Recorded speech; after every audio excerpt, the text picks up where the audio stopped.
కర్నూలు జిల్లా ఆళ్లగడ్డ ఒకప్పుడు ఫ్యాక్షన్ గొడవలకు కేర్ ఆఫ్గా ఉన్న ఈ ప్రాంతం ఇప్పుడు కళలకు నిలయంగా మారింది.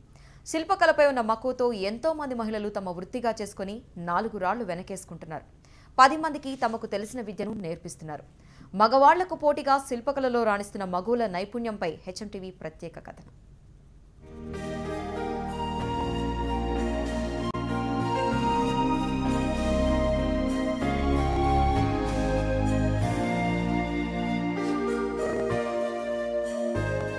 మగవారికి తామేమీ తీసిపోమని రుజువు చేస్తున్నారు ఆళ్లగడ్డ మగువలు.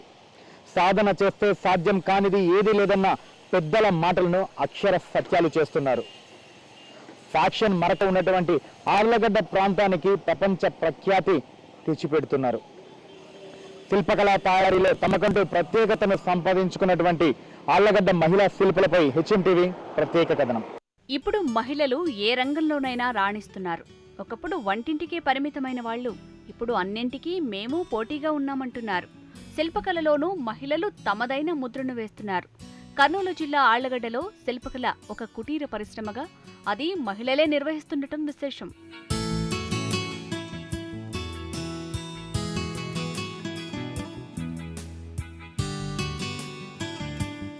ఆళ్లగడ్డ అంటే ఫ్యాక్షన్, బాంబుల సంస్కృతి ఉండేది ఒకప్పుడు. కానీ ప్రజల జీవన విధానంలో ఇప్పుడు పెనుమార్పులు చోటు చేసుకున్నాయి. బతుకు తెరువుపై దృష్టి పెట్టి కళలను ప్రోత్సహించేవారు ఉన్నారు.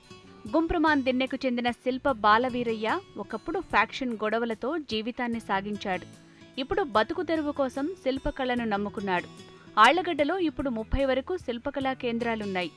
2000 వరకు శిల్పులు పనిచేస్తున్నారు. ఇందులో మహిళలు ఎక్కువ మందే ఉన్నారంటే ఆశ్చర్యమేస్తుంది. తెలుగు రాష్ట్రాలకే కాకుండా విదేశాలకు సైతం ఈ శిల్పాలను తయారు చేసి ఎగుమతి చేస్తున్నారంటే వీరి జీవన విధానంలో వచ్చిన మార్పులను అర్థం చేసుకోవచ్చు. కుట్లు అల్లికలపై అత్యంత మక్కువ చూపే మగవలు ఇక్కడ మాత్రం అత్యంత క్లిష్టమైన శిల్పకళాకారిని ఎంచుకోవడం విశేషం.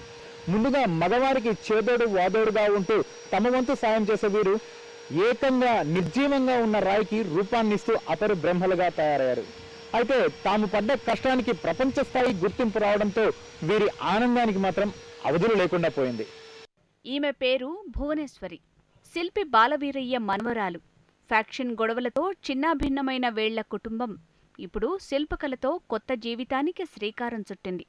తమ తాతగారి నుంచే శిల్పకళను గమనిస్తూ అదే రంగంలో రాణిస్తుంది ఈ మహిళా శిల్పి.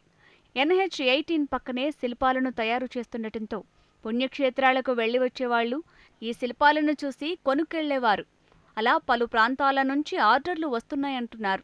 పైగా శిల్పాల మార్కెటింగ్ కోసం టెక్నాలజీని ఉపయోగిస్తోంది భువనేశ్వరి. ఫేస్బుక్, ట్విట్టర్, వాట్సాప్ల ద్వారా ప్రచారం చేస్తూ మార్కెటింగ్ను పెంచుకుంటున్నారు. ఇంటర్నెట్లో మేము వెబ్సైట్ ద్వారా, బ్లాగ్ ద్వారా, ఇంకా ఫేస్బుక్లో మాది పేజ్, ప్రొఫైల్ 2 ఉన్నాయి, స్టోన్ స్టాచ్యూస్ అనే పేరుతో.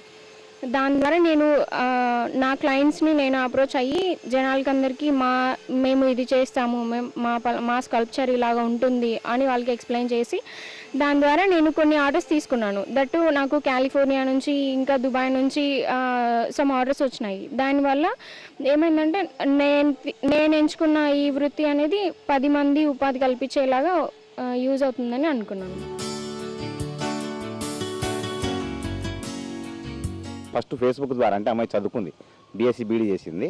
దానివల్ల ఫేస్బుక్ ద్వారా ఆర్డర్లు తీసుకురావడము, OLX ద్వారా ఆర్డర్ తీసుకురావడము ఇట్లా చేస్తూ వచ్చింది అమ్మాయి. దాంతో దాదాపు అమ్మాయి కూడా సుమారు 20 లక్షల దాకా ఆర్డర్లు వచ్చినట్టే. ప్రభుత్వం తగిన ప్రోత్సాహం అందిస్తే శిల్పకళను విస్తరించడంతో పాటు శిల్పాలను ఖండాంతరాలకు ఎగుమతి చేస్తామంటున్నారు కళాకారులు. ఒకప్పుడు కొందరికే పరిమితమైన శిల్పకళ ఇప్పుడు కులమతాలకు అతీతంగా ఎంతో మంది నేర్చుకుంటున్నారు. వీటికి సర్కారు ప్రోత్సాహం తప్పనిసరి అనేది వేళ్ల భావన. మగవారి నుంచి మంచి చేయుత దొరకడంతో మహిళా శిల్పులు ముందడుగు వేస్తున్నారు. కానీ ప్రభుత్వం నుంచి సరైన ప్రోత్సాహకాలు లభించడం లేదని ఆవేదన వ్యక్తం చేస్తున్నారు. మరోపక్క శిల్పాలు నేర్చుకోవాలన్న తపన ఉన్న ప్రతి ఒక్కరికి ఆహ్వానం పలుకుతున్నారు. త్వరలోనే శిల్పకళ పాఠశాలను నిర్మించబోతున్నారు. ఈ నేపథ్యంలో ప్రభుత్వాలు తమపై రాయితీలు కురిపించి ముందడుగు వేపించాలని వేడుకుంటున్నారు. కెమెరామెన్ కిరణ్తో హరికిషన్, హెచ్ఎంటీవీ, ఆళ్లగడ్డ, కర్నూలు జిల్లా.